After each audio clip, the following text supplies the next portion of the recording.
A diner at 2 in the morning is a sanctuary for the insomniacs and the damned. Declan sat in the corner booth, staring at his cold coffee, a man hollowed out by a 4-year-old funeral. Then the tired waitress leaned over to refill his mug. A heavy chain slipped from beneath her collar, catching the fluorescent light. A custom-cut sapphire surrounded by crushed diamonds, the exact piece he'd buried with his wife. He grabbed her wrist, the diner, plunging into dead silence. "That's my late wife's necklace," he roared. And then she looked him dead in the eye and whispered the impossible. The rain in Boston didn't fall. It spat.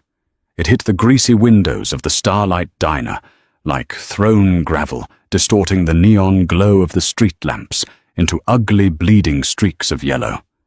Inside, the air smelled of burnt filter coffee, industrial bleach, and the damp wool of cheap coats. Declan sat in the furthest booth in the back. He didn't mind the smell. It grounded him. The high-end restaurants he owned downtown smelled of truffles and ozone-sterile places filled with men who smiled while calculating how to slit your throat.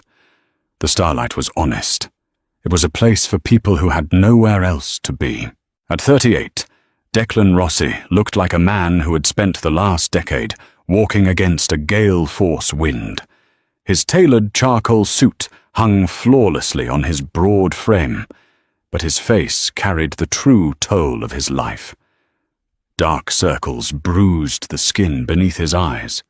A thin, pale scar dragged from his left temple down to his jawbone, a souvenir from a life he had supposedly conquered. He was the head of the Rossi Syndicate, the undisputed king of the city's underworld. He had money, territory, and fear. He had absolutely nothing. 4 years ago, a car bomb had turned his wife, Camille, into ash and memory. Declan had spent the following 18 months dismantling the rival crew he believed responsible.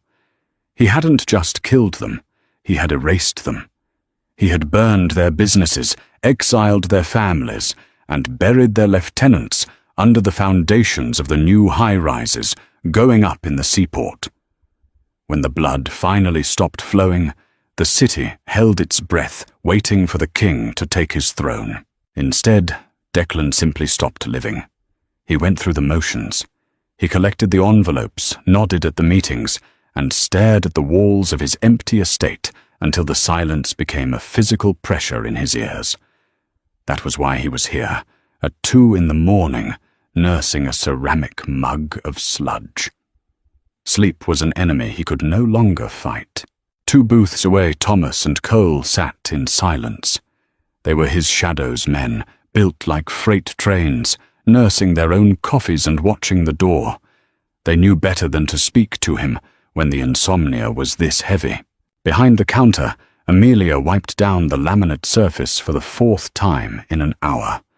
Her feet throbbed in her cheap, slip-resistant sneakers, sending dull aches up her calves. She was 32, but the graveyard shift had a way of adding a decade to your bones.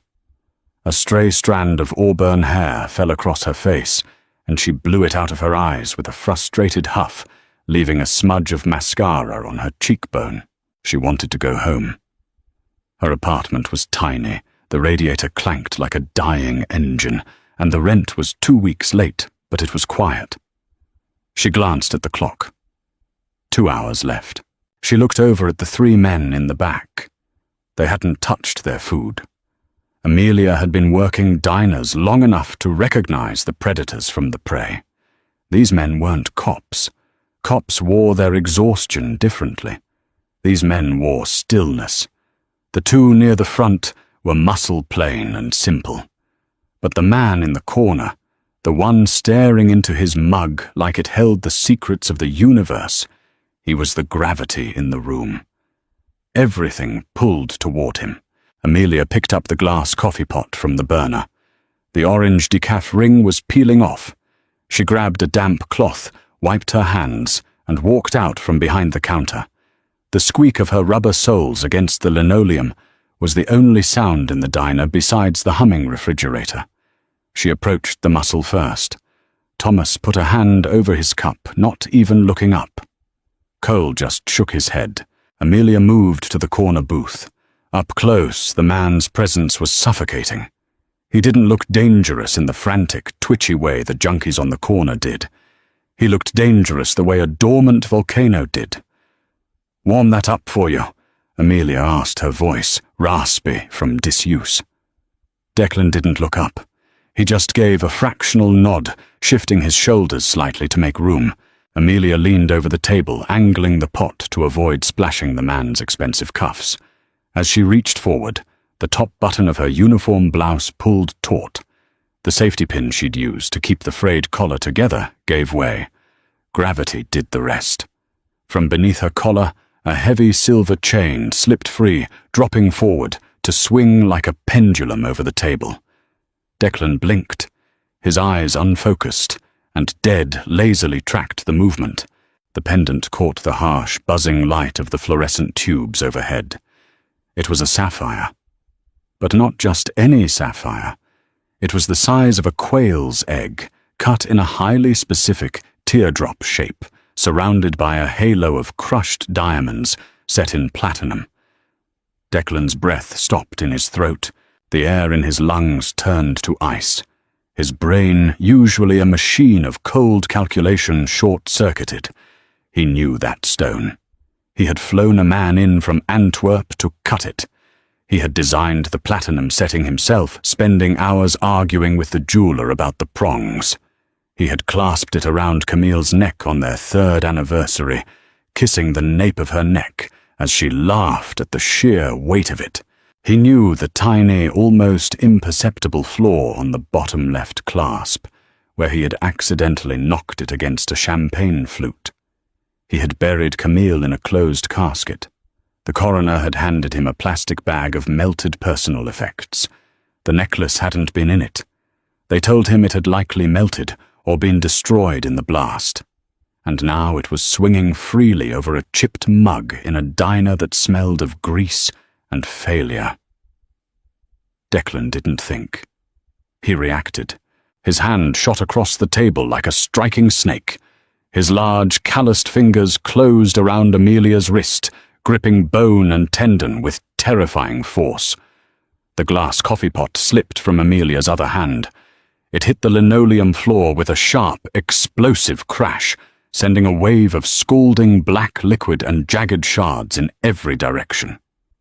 The sound shattered the heavy silence of the diner. Instantly, Thomas and Cole were on their feet. Chairs scraped violently against the floor. Suit jackets flew open, and the dull, heavy metal of suppressed sidearms gleamed in the dim light. The only other patron in the diner, a drunk sleeping off a bender in a booth near the bathrooms, bolted upright, took one look at the guns and scrambled out the back fire exit, the alarm blaring for a half-second before the heavy door slammed shut. Declan didn't notice the guns, the spilled coffee, or the fleeing drunk. His entire universe had narrowed to the terrified face of the woman in front of him and the blue fire of the stone resting against her collarbone. He stood up, his grip on her wrist, tightening. He pulled her across the table, knocking over the salt and pepper shakers. "Boss!" Thomas warned, stepping forward, his eyes scanning the windows for threats. He thought it was an assassination attempt, a poisoner, a setup. Declan ignored him. His chest heaved, a sudden violent rhythm hammering against his ribs. The stoic, dead-eyed mob boss was gone, replaced by a man drowning in a sudden, violent resurgence of grief. "Where did you get this?" Declan's voice was barely a rasp, choked with a dry, jagged emotion that felt like swallowing glass. Amelia gasped, her free hand, coming up to grab his thick forearm, trying to pry his fingers off. The pain was immediate and blinding. It felt like her radius was about to snap under the pressure of a vice. "Let go of me!" she cried out, twisting her body. Declan yanked her closer, his face inches from hers. The smell of his cologne cedar and cold rain mixed with the burnt coffee. "I said, where did you get it?" His voice escalated, vibrating with a desperate, terrifying fury. He pointed a trembling finger at the sapphire. Did she steal it? Did she rob a grave? Did she buy it in some pawn shop from the men who planted the bomb? The men he had supposedly killed. The implications tore through Declan's mind, unspooling 4 years of grim acceptance in a matter of seconds. "You're hurting me." Amelia panicked, her breathing erratic. She looked at the 2 men standing behind him, guns drawn, their faces blank slates of violence. She was going to die here. Over a piece of jewelry she should have kept hidden. "That's my late wife's necklace," Declan roared, the sound tearing out of his throat, animalistic and raw. The sheer volume of it seemed to rattle the greasy windows. The words hit Amelia like a physical blow. The frantic struggling stopped. She froze, her chest heaving as she stared at the man holding her captive.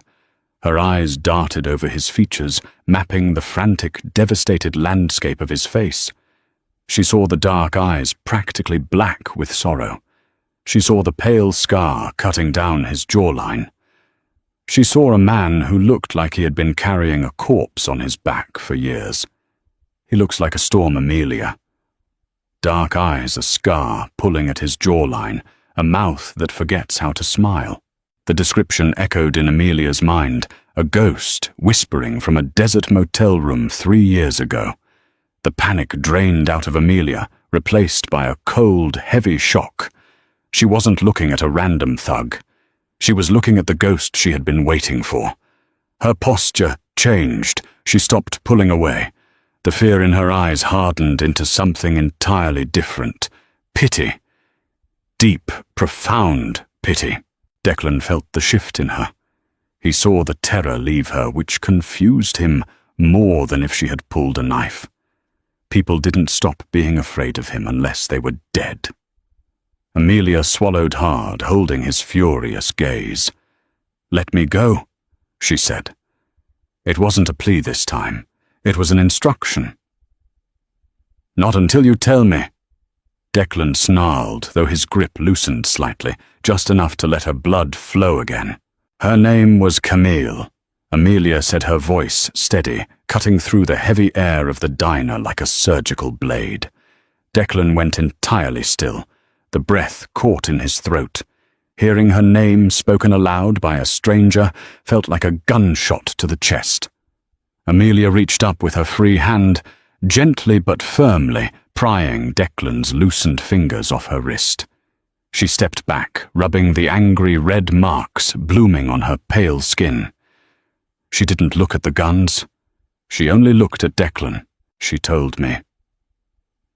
Amelia whispered the words, heavy with the weight of a long-kept secret. That you'd have that exact look on your face when I finally found you. The diner was dead silent, save for the rhythmic drip-drip of the spilled coffee leaking off the edge of the counter and hitting the linoleum. Declan felt the floor drop out from under him. The edges of his vision darkened, fraying into static. He reached blindly for the edge of the table to steady himself, his knuckles turning white as he gripped the laminate. When I finally found you, the words didn't make sense. They defied logic physics and the brutal reality of the closed casket he had paid 20 grand for. He had seen the police reports. He had smelled the burning rubber and charred metal on the street. "Lock the doors," Declan commanded, his voice, devoid of all its previous volume, reduced to a hollow mechanical frequency.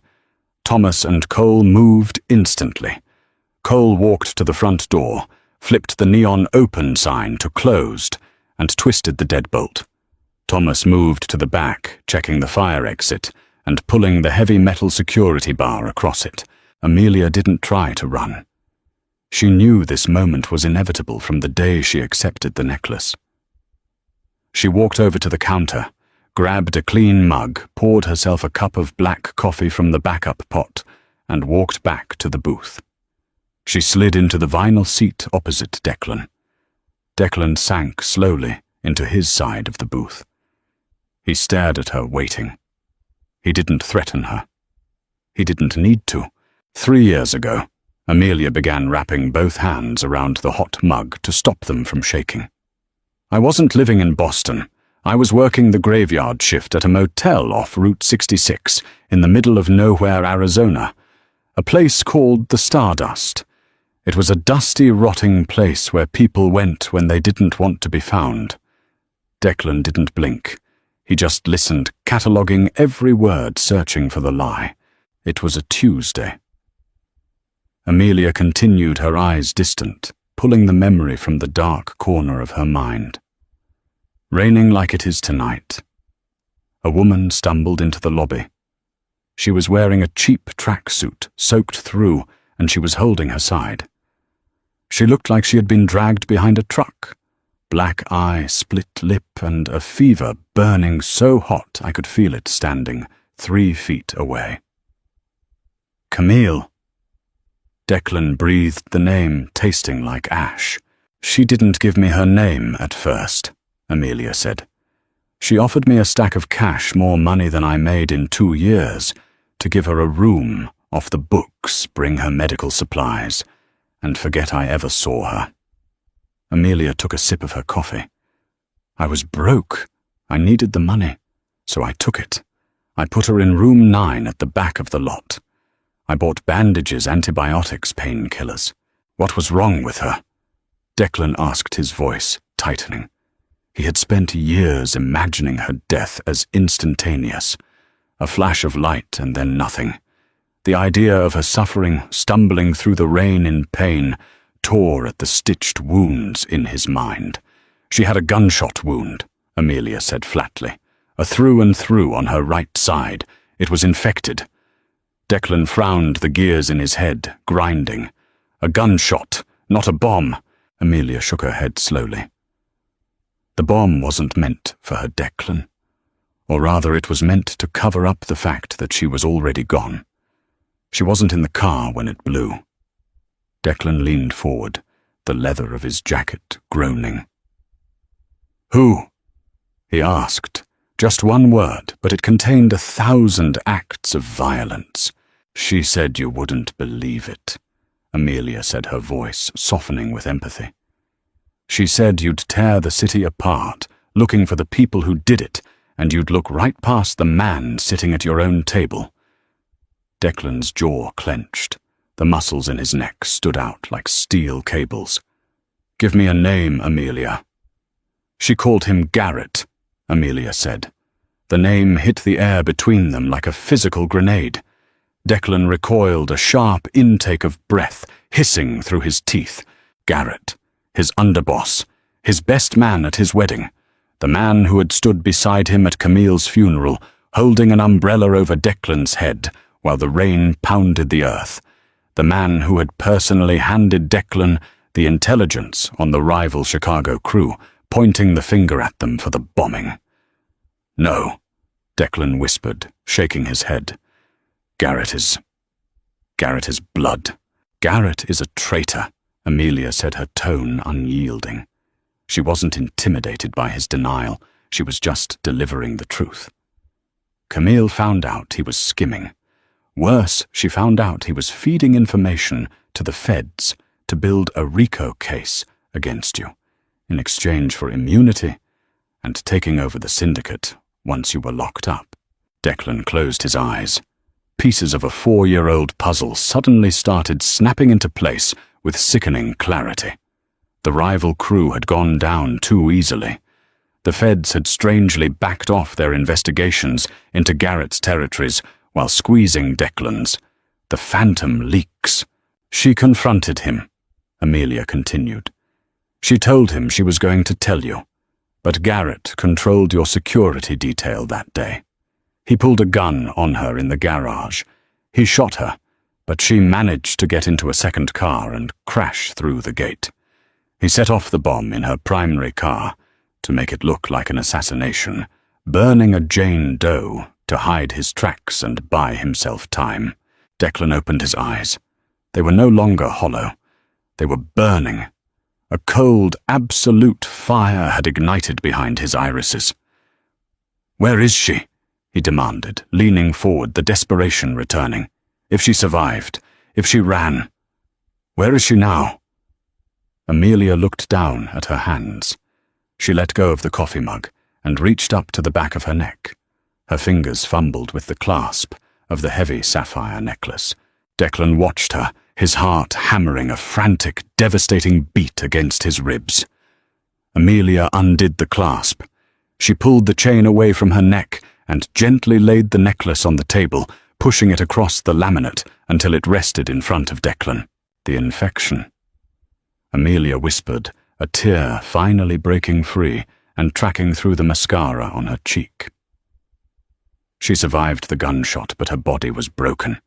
She couldn't go to a real hospital because Garrett had eyes everywhere. She lingered for 6 months in that motel room. I took care of her. We talked every night. She told me everything about you. Declan stared at the necklace. The blue stone seemed to mock him, a bright, beautiful thing in a world composed entirely of rot. She died 3 years ago, Declan. Amelia said gently, reaching across the table to place a hand over his. He didn't pull away. He was trembling. Before she passed, she gave me this. She said she was sorry she couldn't come back to you, but she made me promise that if I ever left the desert, if I ever made it to the East Coast, I would find you, and I would tell you the truth. Declan picked up the necklace. It felt heavy in his palm, the weight of his wife's final months, the weight of his own blinding grief, the weight of 4 years of misplaced vengeance. He had burned down the wrong house. He had killed the wrong men, and the man who had actually taken his world away was coming to his estate for breakfast in 4 hours. Declan slowly closed his fist around the sapphire, the sharp edges of the diamonds biting into his skin. He welcomed the pain.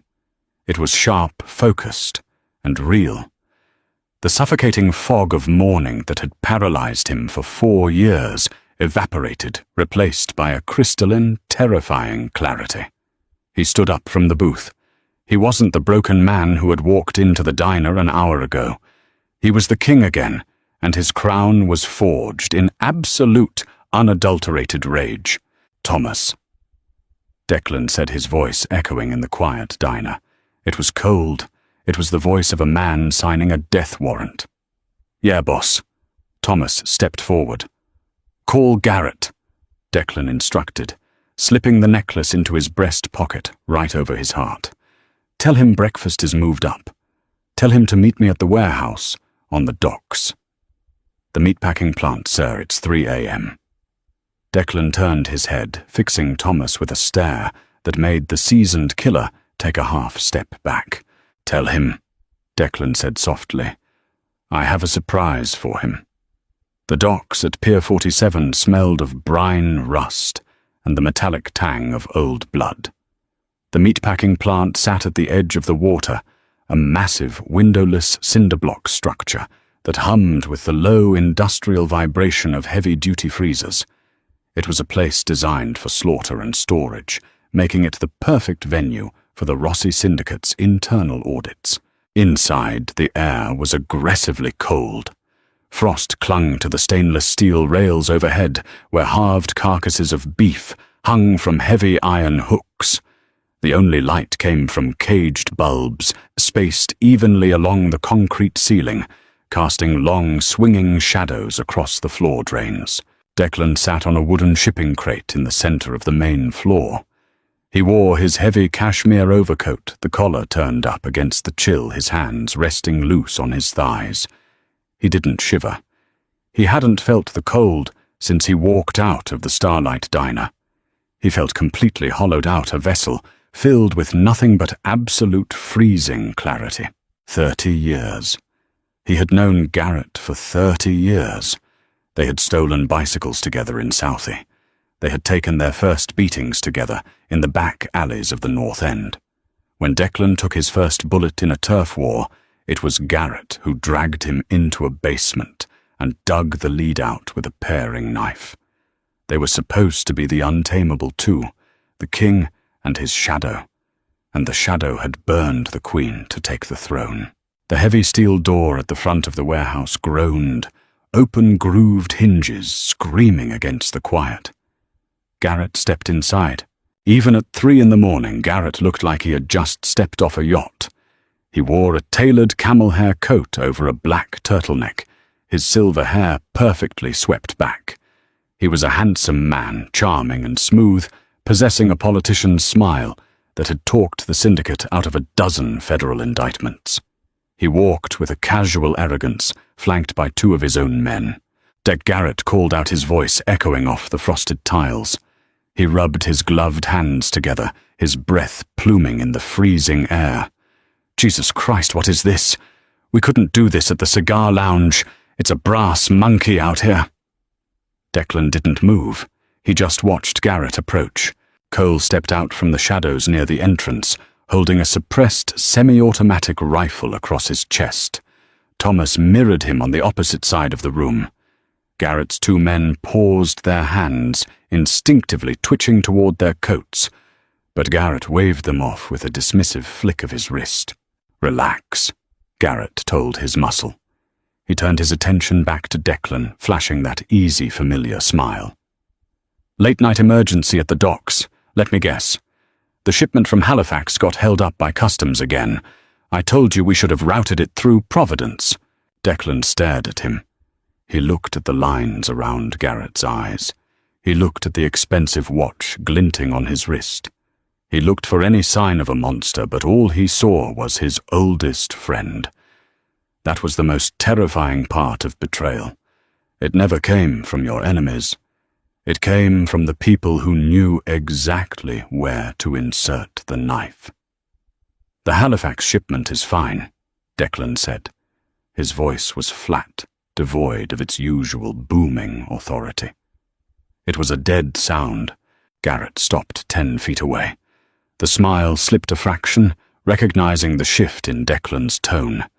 He had seen Declan in 100 different moods, enraged, grieving, ruthless. But he had never seen him like this.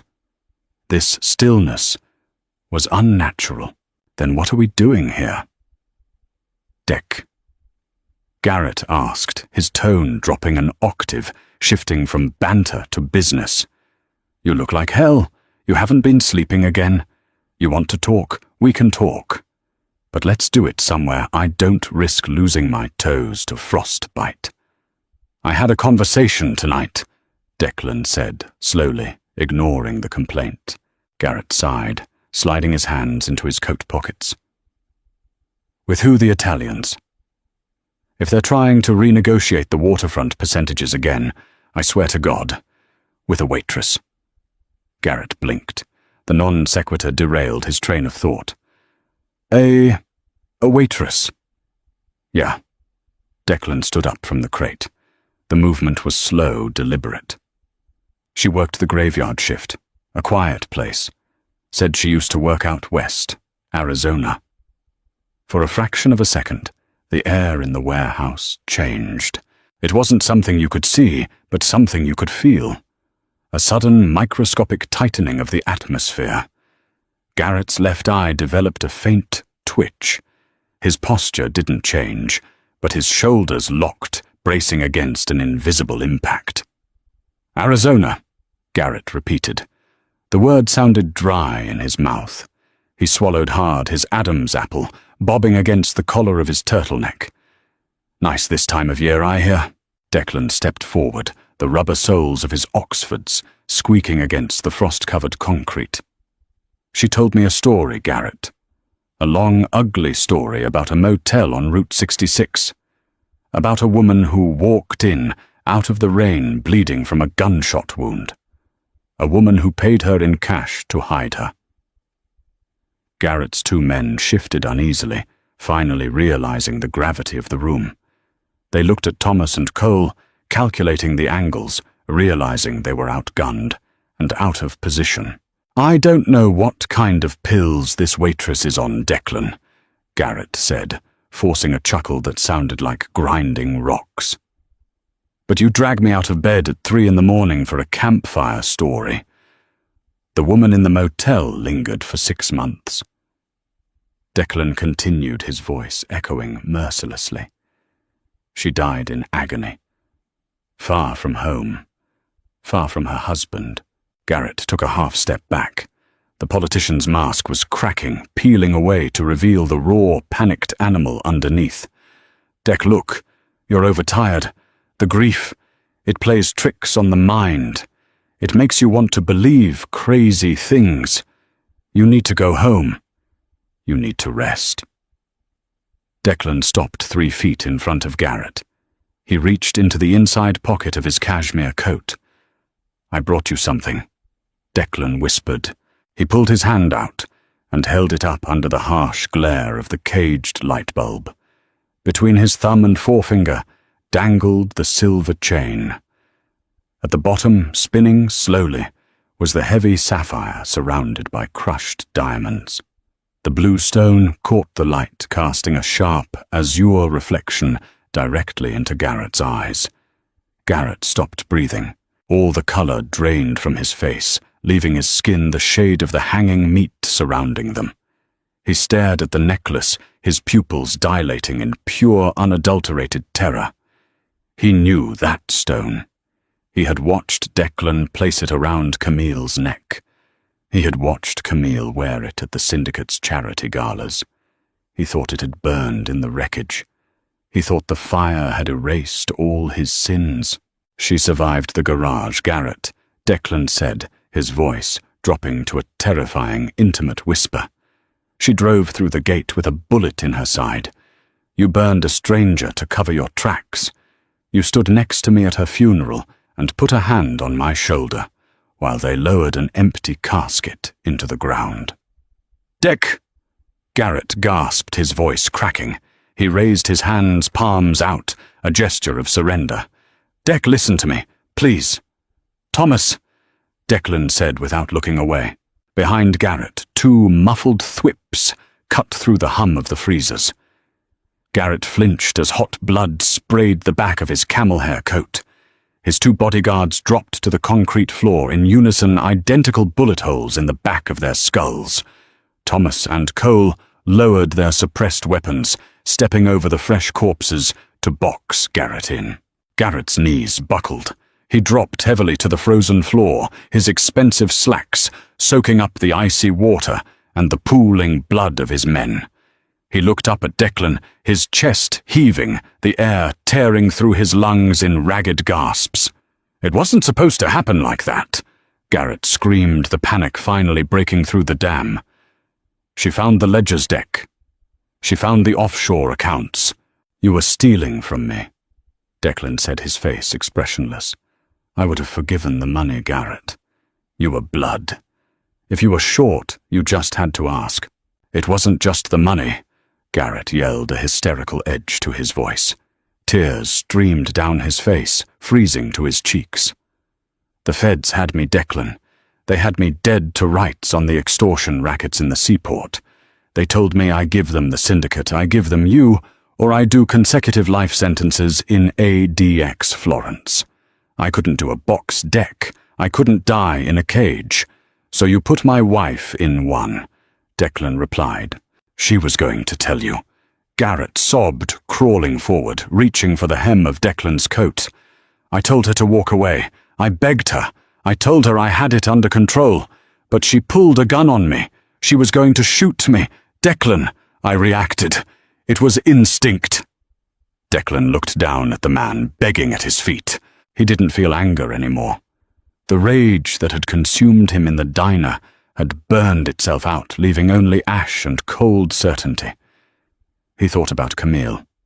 He thought about her lying in a cheap motel bed, sweating through cheap sheets, clutching her side, while the infection slowly ate her alive. He thought about her refusing to call him, refusing to bring him into the crosshairs of a federal trap, choosing to die quietly in the desert, so he wouldn't tear the city apart, looking for a ghost. She had protected him until her dying breath. You let her die in a motel, Garrett, Declan said. You let her rot for 6 months, while you sat in my dining room, eating my food, drinking my wine, and feeding my empire to the FBI. "I'm sorry," Garrett choked out, burying his face in his hands. "I'm so sorry, Deck. Give me a pass. Take my territory. Strip me down. Banish me. I'll leave the country. You'll never see me again.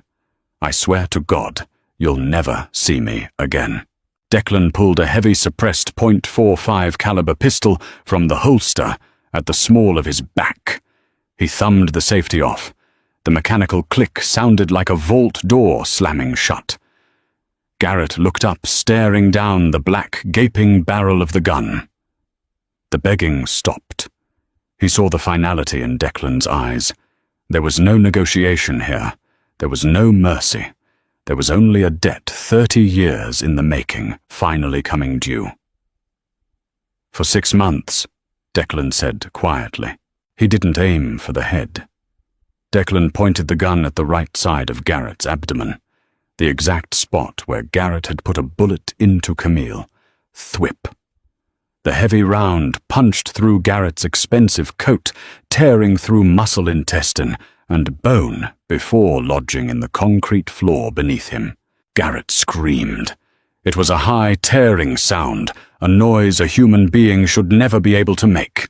He collapsed onto his side, curling into a tight fetal position, clutching his stomach as dark blood rapidly spilled across the frost, steaming in the cold air. "You're not going to die quickly," Declan said, stepping back so the blood wouldn't touch his shoes. "You're going to lie here in the freezing cold. You're going to feel the frostbite set in before the blood loss takes you. It might take hours. Use the time to think about Arizona." Garrett couldn't speak. He just gurgled, writhing on the floor in absolute agony, his fingers digging uselessly into the slick concrete. Declan turned his back on him. He didn't feel a sense of triumph. He didn't feel avenged. He just felt exhausted. The ghost of his wife was finally laid to rest, but the silence she left behind was louder than ever. "Thomas," Declan said, walking toward the exit. "Boss. Lock the doors from the outside. Cut the power to the heaters in the administration office. Let this room drop to sub-zero."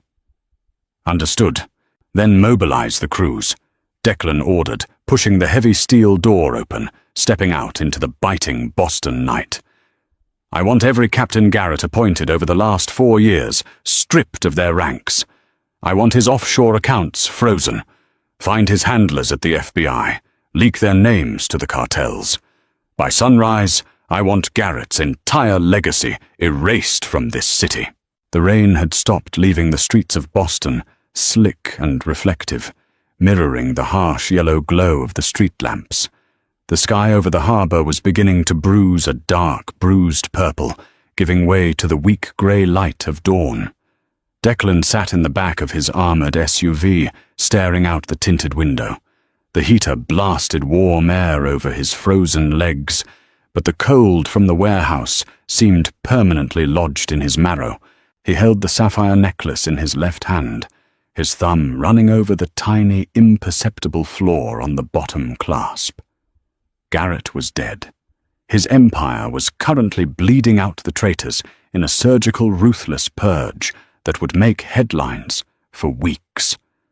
The feds would scramble, the rival families would cower, and the Rossi syndicate would lock down the city with an iron grip. Declan had won. He had survived the coup. But as the SUV navigated the empty streets, Declan realized none of it mattered. The money, the power, the fear, it was all ash. "Where to, boss?" Cole asked from the driver's seat, his eyes flicking to the rearview mirror. "Back to the estate." Declan thought about the sprawling mansion in Chestnut Hill, the empty halls, the pristine, untouched rooms, the echoing silence that waited for him there. He couldn't go back. Not tonight. Not ever again, maybe. "No," Declan said. "Take me back to the diner." Cole didn't question the order. He spun the heavy steering wheel, the SUV executing a smooth U-turn on the slick asphalt, heading back toward the industrial district. The Starlight Diner looked even more pathetic in the early morning light. The neon sign buzzed aggressively, the T in starlight, flickering on and off like a dying heartbeat. There were no other cars in the lot. Declan pushed the heavy door open and stepped out. He told Thomas and Cole to wait in the car. He didn't need muscle for this. He pushed through the glass door, the small bell above it, chiming cheerfully, completely, at odds with the gravity of the man walking in. The diner was empty. The shattered glass from the coffee pot had been swept up the floor, mopped, leaving a faint smell of industrial lemon cleaner hanging in the air. Amelia was sitting at the counter. She had taken off her apron. She was wearing a worn denim jacket over her uniform, a battered canvas tote bag sitting on the stool next to her. She held a mug of tea in both hands, staring blankly at the wall behind the grill. She looked up when the bell chimed. She didn't flinch when she saw Declan. She just watched him walk toward her, recognizing the subtle shift in his posture. The frantic, desperate energy was gone. He walked with a heavy, terrible calm. Declan stopped on the other side of the counter. "He's dead," Declan said simply. He didn't elaborate. He didn't need to. Amelia slowly nodded, taking a sip of her tea.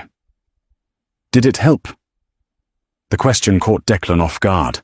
He had surrounded himself with men of violence for so long that he had forgotten how normal people thought. His men would have asked how it went, how much blood was spilled, who was taking over the territory. Amelia just asked the only question that actually mattered. Declan looked down at the laminate counter. "No," he admitted, his voice rough. "It didn't. She's still gone." "She is," Amelia agreed softly. "Vengeance doesn't bring them back. It just makes you tired." Declan looked up at her. He studied her face. She was exhausted, pale and struggling. She had risked her life to carry a dead woman's secret halfway across the country, walking into the den of a monster, just to keep a promise. She didn't want a reward. She just wanted to do the right thing. "Why did you do it?" Declan asked. "Why didn't you just sell the necklace? It's worth $500,000. You could have started over anywhere. Instead, you worked graveyard shifts in a dive diner, waiting for a ghost to walk through the door." Amelia smiled. It was a sad, tired smile. "Because she was my friend. For 6 months in that awful, sweltering room, she was the only real friend I had. She talked about you like you hung the moon, Declan. She knew what you were. She knew the blood on your hands. But she loved you anyway. She said you were a man who carried the world on his shoulders, and she didn't want you carrying her death, too." Amelia reached into her pocket and pulled out a small folded piece of paper. It was yellowed with age, the edges frayed. "She wrote this," Amelia said, sliding the paper across the counter. "A week before she passed. She couldn't hold the pen very well, so I had to help her guide it. She told me to give it to you when I gave you the necklace." Declan's breath hitched. His massive hand, the hand that had just orchestrated the execution of his oldest friend without a tremor, shook violently as he reached for the paper. He carefully unfolded it. The handwriting was erratic, jagged, the ink pooling in places where the pen had stalled. But it was undeniably hers. "My Declan, if you are reading this, the girl kept her promise. Do not be angry. Do not burn the world down. I ran because I had to protect you. I am tired, my love, so very tired. But I am not afraid. I have lived 100 lifetimes in the years I spent with you. Garrett broke my body, but he could not touch my soul. Let him go. Let all of it go. You have waged enough wars. It is time to rest. Find the sun for me. Be a good man. I will be waiting. Forever, Camille." A single drop of water hit the paper, smudging the blue ink on the word forever. Declan realized with a profound sense of shock that he was crying.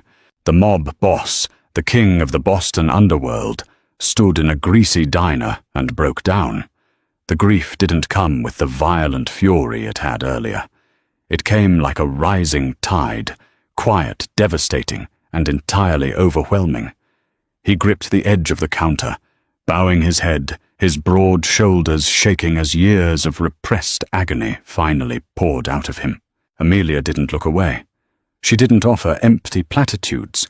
She simply stood up, walked around the counter, and wrapped her arms around the massive broken man. She held him while he wept for the wife he had lost twice. For the first time in 4 years, Declan Rossi wasn't entirely alone in the dark. Dawn broke over Boston, like a bruised eye purple and swollen with cold rain. Inside the diner, the fluorescent lights hummed their cheap electric tune. Declan stepped back from Amelia, wiping a rough hand across his face. The dampness on his cheeks felt foreign, exposed.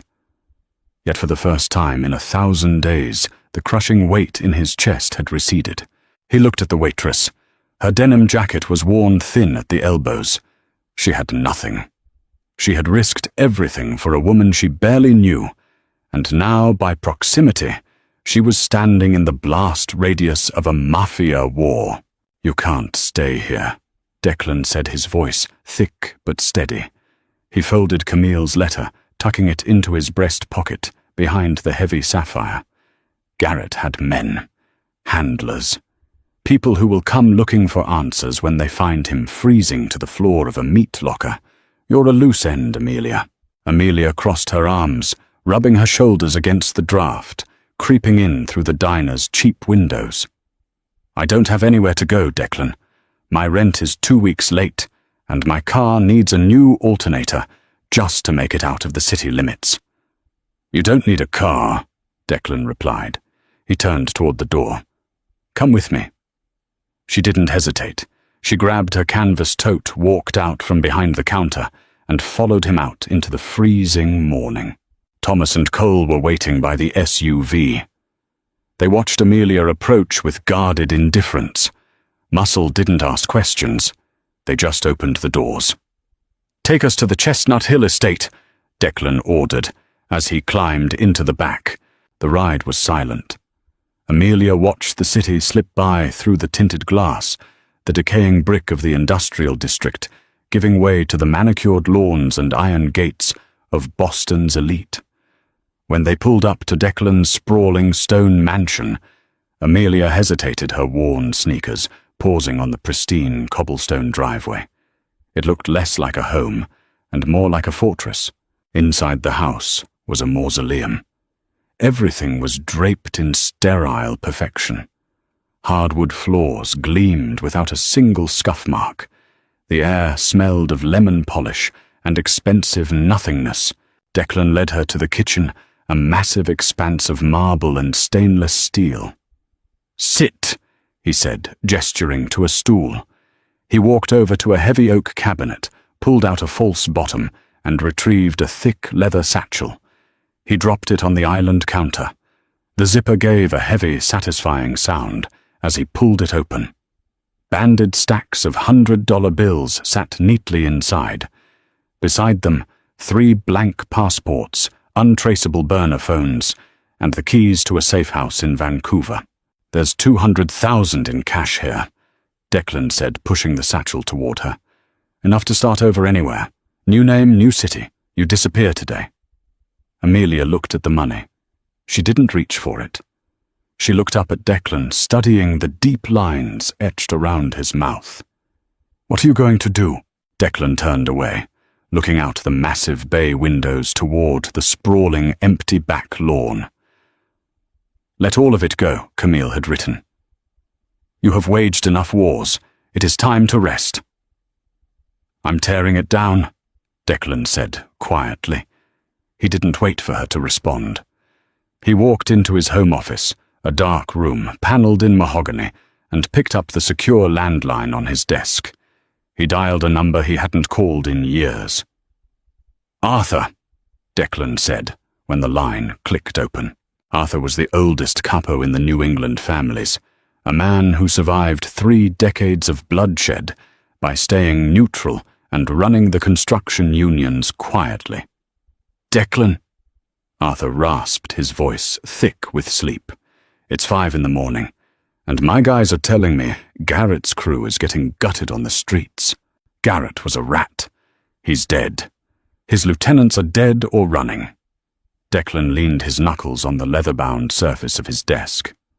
"Call a sit-down, all the remaining bosses. Noon today at the Cigar Club. A sit-down December if you're claiming his territory. You don't need a meeting. You're the undisputed king now." "I'm not claiming anything," Declan replied, his voice devoid of ego. "I'm out." Silence hummed over the encrypted line. "Say again," Arthur whispered. "I'm stepping down. Today. I'm handing the ledgers, the routes, and the waterfront over to you, Arthur. You distribute it how you see fit. You keep the peace. I take my personal accounts, and I vanish. Anyone who tries to follow me, anyone who knocks on my door gets put in the ground. But if you let me walk, the city is yours. You can't just walk away from the throne, Declan. Men die for that seat." "I did," Declan said, "and the cost was too high. Noon, Arthur. Have the papers ready." He hung up the phone. The click echoed in the large, empty room. It was done. A 30-year empire dismantled with a single phone call. He walked back into the kitchen. Amelia was still sitting at the island. The satchel of money remained untouched. "I don't want to go to Vancouver," she said softly. Declan stopped. "It's safe there. I hate the cold," she replied, offering a faint, weary smile. She looked at the man who had just surrendered a city. "I came back east to find you, to finish her story. But I think we both need to see where it ended, to actually let it go." Declan felt a tightness in his throat. He thought of the dusty motel off Route 66, the place where his wife took her last breath. He realized Amelia was right. He couldn't just walk away into a new life without closing the door on the old one. "Arizona," Declan breathed. "Arizona," Amelia confirmed. The heat hit them the moment they stepped out of the rental car, a dry, suffocating wall of air that smelled of baked asphalt and sagebrush. It had been 4 days since Declan signed over the Boston Syndicate. 4 days since he watched a room full of hardened killers stare at him in stunned silence as he threw the keys to the city on a poker table and walked out. He had left Thomas and Cole with massive severance packages, stripping himself of muscle of titles of the ghost he used to be. He wore a plain white t-shirt and faded jeans. The tailored suits were left in a dumpster behind Logan Airport. The Stardust Motel was exactly as Amelia had described. It was a rotting carcass of a building sitting on the edge of the highway, its neon sign, long dead, the paint peeling off the stucco walls in great leprous flakes. A rusted ice machine buzzed angrily near the front office. Amelia walked ahead of him, her boots kicking up small clouds of red dust. The gravel crunched under Declan's boots, sounding like breaking bones in the absolute quiet of the desert afternoon. "The owner is a guy named Hector," Amelia said, leading him past the front desk without checking in. "He doesn't care who comes or goes as long as nobody calls the cops." She walked to the very back of the lot. A narrow concrete walkway led to a row of doors facing a barren field of scrub brush and cracked earth. She stopped in front of a faded blue door. The brass number 9 hung crookedly from a single screw. Declan stopped 3 feet away. His chest tightened, the air suddenly too thin to breathe. He stared at the chipped paint. Behind that wood, his wife had spent half a year dying. Behind that wood, she had penned her final words to him. Amelia reached into her pocket, produced a worn brass key, and slid it into the lock. It clicked. She pushed the door open. The room smelled of stale cigarettes, old dust, and trapped heat. It was suffocatingly small. A single bed with a cheap floral bedspread took up most of the space. A rattling window unit blew tepid air into the room. A small television sat bolted to a cheap particle board dresser. Declan stepped across the threshold. The silence in the room was heavy, almost sacred. He walked slowly toward the bed. He reached out his large, calloused fingers, brushing against the cheap fabric of the mattress. He closed his eyes. In his mind, he didn't see the broken, bleeding woman Amelia had described. He saw Camille as she was on their wedding day, radiant laughing, pulling him onto the dance floor while the band played Sinatra. But as he opened his eyes, the reality of the room grounded him. He saw a dark, faded stain on the cheap carpet near the bathroom door. Blood. Her blood. His knees finally gave out. The former King of Boston collapsed onto the edge of the cheap motel bed, burying his face in his large hands. The grief he had held back for 4 years, the grief he had twisted into violence and rage, finally broke entirely. He wept loudly, his broad shoulders heaving, the sounds of his sorrow echoing off the thin, dirty walls. Amelia didn't offer empty words. She didn't tell him it was going to be okay, because some things are never okay. They just become part of the scar tissue. She walked over, sat down on the mattress beside him, and placed a hand on the center of his back. She rubbed slow, grounding circles between his shoulder blades. She anchored him to the present, absorbing the shock waves of his pain. They sat like that for an hour. The desert sun began its slow descent, painting the dusty windows in shades of violent orange and deep violet. When Declan finally sat up, his eyes were red and swollen, but the hollow, dead look that had defined his face for 4 years was gone. He looked exhausted. He looked human. She talked about the ocean a lot, Amelia whispered, staring at the dust motes dancing in the fading light. She said you promised to buy her a house on the water one day. Somewhere the winters didn't hurt. Declan looked at Amelia. He saw the kindness in her face, the quiet resilience that had carried Camille through her darkest hours. Amelia wasn't Camille. She would never be Camille. But she was a survivor, just like him. They were two people walking away from the wreckage of their pasts, carrying the same ghost. "I know a place," Declan said, his voice a gravelly whisper. "On the coast. Far from here. Far from Boston."